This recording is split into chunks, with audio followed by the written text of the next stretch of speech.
Nedarim Daf Lamed Bet, Tamim, la notion de Tamim, qui veut dire entier, parfait, intègre. Et c'est ce niveau qu'on atteint par la Mila d'en haut, la Gdola Mila. Il y a la Mila personnelle, le travail personnel de l'individu, qu'Avram Avinu aurait pu effectuer avant qu'il n'en ait reçu l'ordre, mais il a attendu l'ordre d'Akadosh Baruch Hu pour atteindre le niveau de Gdola Mila. On y va. C'est le paragraphe Yudbet dans le En Yaakov. Tanya Rabbi Omer. Gdola Mila, she'en lecha mishenit asek bemitzvot qu'Avram Avinu. Il n'y a pas d'autres tzaddik qui se soient investis dans les mitzvot comme Avraham Avinu. Hachnasat Ochim, chers amis, l'hospitalité, c'était pas l'affaire d'une demi-heure, d'une heure, 2 heures ou un repas par semaine ou pendant lequel on reçoit des invités. Chez Avraham Avinu, c'était non-stop. Au moment même de sa circoncision, le 3e jour, il cherchait des invités pour les faire entrer chez lui. Et malgré tout, l'onikra Tamim, il n'a été appelé Tamim entier, et là, al-Shem Hamila, que par la circoncision qui lui a été enjointe d'en haut d'Akadosh Baruch Hu. Shene'emar hitalech lefanai vehiye Tamim. Dieu lui dit à 99 ans, avance et sois Tamim entier. Le Maharsha explique qu'il s'agit là, non pas de Tamim au niveau du gouffre, du corps, l'intégrité du corps, Avraham Avinu l'avait déjà atteinte par l'accomplissement des mitzvot tels qu'il les accomplissait avant la circoncision. On parle pas ici bien entendu que de l'intégrité physique, mais du corps qui était déjà un réceptacle de kedusha, de pureté, avant la Mila. Là, il s'agit d'intégrité au niveau du cœur, dit le Maharsha.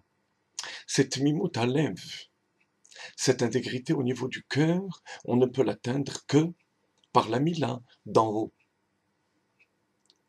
Comme il est dit aussi, un deuxième verset, Vet navriti beni uvenecha. Je vais établir mon alliance entre toi et moi.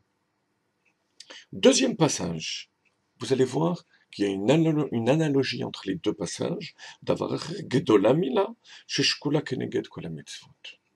Ce niveau de gedola mila équivaut à toutes les mitzvot. שבתורה שנאמר, כי על פי הדברים האלה קראתי איתך ברית בית ישראל.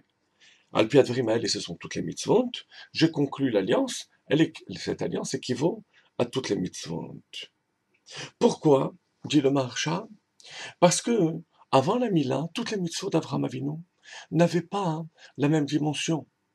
Shabbat, l'étude de la Torah, ne se faisait pas du tout avant et après de la même manière, puisque avant la Mila, Avram était en quelque sorte considéré comme un Ben Noach à part entière, on va dire, pour simplifier, comme un goy, avant la circoncision.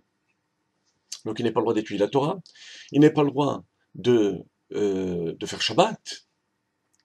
Ce n'est qu'à partir de la Mila qu'il a pu s'investir dans les mitzvot de manière complète, bien sûr dans la dimension des mitzvot d'avant Matan Torah.